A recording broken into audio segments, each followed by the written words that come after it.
বন্ধুরা আজকে কি কি রান্না হচ্ছে আপনাদের সামনে অবশ্যই তুলে ধরবো, তার জন্য চলে আসলাম। দেখুন, ও বাবা কি মাছ বাজছে ওটা? ও ওই যে শিঙি মাছ নিয়ে এসেছিলাম, শিঙি মাছ ওখানে ভাজা চলছে। ওটা কি দিয়ে বানাবো গো? শিঙি মাছ বেগুন আর আলু দিয়ে। আর এইদিকে হচ্ছে পাতুরি, কলা পাতায় তেলাপিয়া মাছের পাতুরি। আর ওইদিকে ওইদিকে ওইদিকে ওইদিকে ওইটা কি?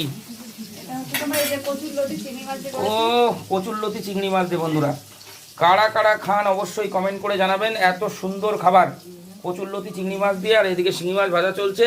মাকড়া বেগুন দিয়ে আর আলু দিয়ে হবে, মাকড়া বেগুন আর আলু দিয়ে হবে পাতলা ঝোল, তাই তো? জিরে জিরে জিরে জিরে দিয়ে। আচ্ছা, আর এইদিকে আছে হচ্ছে এটা হচ্ছে কলা পাতায় পাতুরি চলছে, তাই তো? একটু দেখাও তো পাতুরিটা বন্ধুদের, দেখাও পাতুরিটা। হয়নি, ঠিক আছে, একটু জাস্ট জাস্ট ভাপা চলছে। দেখুন, ও